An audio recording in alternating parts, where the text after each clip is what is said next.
রাজধানীর মিরপুরে শিক্ষার্থী জনতার হাতে আটক হয়েছেন আলোচিত content creator RSM Fahim Chowdhury.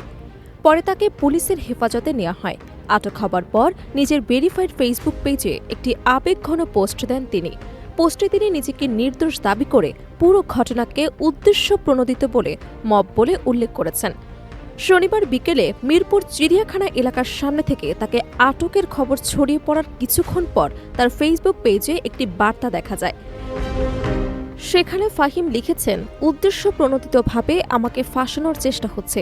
আল্লাহর কাছে ছাড়া বলার কোনো উপায় নেই। সত্য একদিন প্রকাশ হবেই। আমাকে নিয়ে গিয়ে সত্য কখনো চাপা দেওয়া যাবে না। দোয়া প্রার্থী। তিনি আরও লেখেন, আন্দোলনের পক্ষে থাকার পরও তার সঙ্গে যা ঘটছে তার প্রকৃত সত্য একদিন সামনে আসবে এবং তার সব কার্যক্রম তার ফেসবুক পেজে রয়েছে।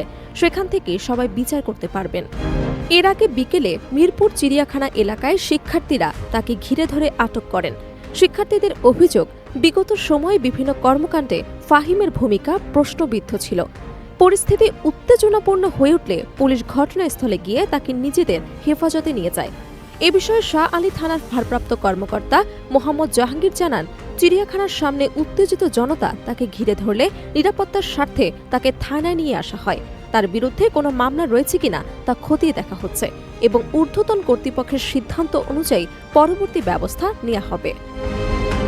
RSM ফাহিম চৌধুরী মূলত ফেসবুক ভিত্তিক কন্টেন্ট নির্মাতা এবং ব্লগার হিসেবে পরিচিত।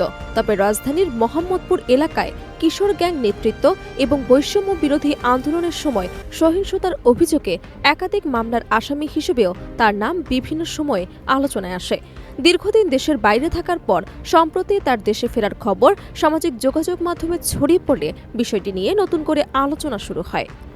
সামাজিক যোগাযোগ মাধ্যমে অনেক ব্যবহারকারী অভিযোগ করেছেন, জুলাই আন্দোলনের সময় মোহাম্মদপুরের বিভিন্ন এলাকায় শিক্ষার্থীদের ওপর হামলার ঘটনায় তার সম্পৃক্ততা ছিল। এমনকি নিহতদের নিয়ে অবমাননাকর মন্তব্য করার অভিযোগ ওঠে তার বিরুদ্ধে।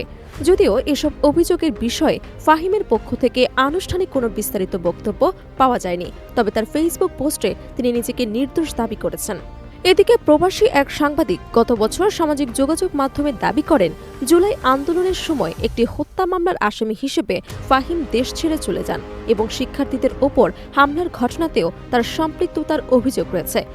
এছাড়া রাজধানীর একাধিক থানায় তার বিরুদ্ধে হত্যা ও হত্যা চেষ্টা সংক্রান্ত মামলা থাকার কথাও শোনা যাচ্ছে। 2024 সালের আগস্টে একটি অডিও কল রেকর্ড সামাজিক যোগাযোগ মাধ্যমে ভাইরাল হয়।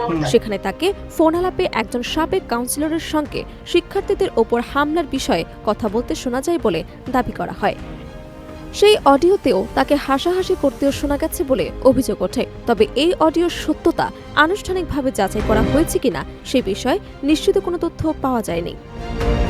বিশ্লেষকরা বলছেন, RSM ফাহিমকে ঘিরে সাম্প্রতিক এই ঘটনা শুধু একটি ব্যক্তিগত বিতর্ক নয়, বরং এটি বাংলাদেশের বর্তমান সামাজিক ও রাজনৈতিক বাস্তবতার একটি প্রতিফলন। সামাজিক যোগাযোগ মাধ্যম, জনমত, রাজনৈতিক অভিযোগ এবং আইনগত প্রক্রিয়া সব মিলিয়ে একটি জটিল পরিস্থিতির সৃষ্টি হয়েছে। এদিকে 2024 সালের রাজনৈতিক পট পরিবর্তনের পর দেশে বিভিন্ন রাজনৈতিক দলের অনেক নেতাকর্মী গ্রেফতার হন বিভিন্ন মামলায়। পরে আদালতের মাধ্যমে জামিন, মামলার অগ্রগতি, সাক্ষ্য প্রমাণের অভাব এবং দীর্ঘদিন কারাবন্দী থাকার কারণে অনেকেই ধীরে ধীরে মুক্তি পান। ফলে রাজনৈতিক অঙ্গনে নতুন সমীকরণ তৈরি হয়েছে বলে মনে করছেন বিশ্লেষকরা। তাদের মতে সাম্প্রতিক সময়ে গ্রেফতার ও জামিনের ধারাবাহিক ঘটনাগুলো শুধু আইনি বিষয় নয়, বরং এর রাজনৈতিক প্রভাবও রয়েছে। এতে তৃণমূল পর্যায়ে বিভিন্ন রাজনৈতিক দলের সাংগঠনিক তৎপরতা আবারও দৃশ্যমান হতে শুরু করেছে। সব মিলিয়ে RSM ফাহিম চৌধুরীকে ঘিরে মিরপুরের এই ঘটনাটি এখন সামাজিক যোগাযোগ মাধ্যম, আইনশৃঙ্খলা পরিস্থিতি এবং দেশের সামগ্রিক রাজনৈতিক বাস্তবতার আলোচনায় গুরুত্বপূর্ণ একটি বিষয় হয়ে দাঁড়িয়েছে। এখন দেখার বিষয় তার বিরুদ্ধে ওঠা অভিযোগের তদন্ত ও আইনি প্রক্রিয়া শেষ পর্যন্ত কোন দিকে গড়ায় এবং এই ঘটনাটি দেশের রাজনৈতিক অঙ্গনে কী ধরনের প্রভাব ফেলে।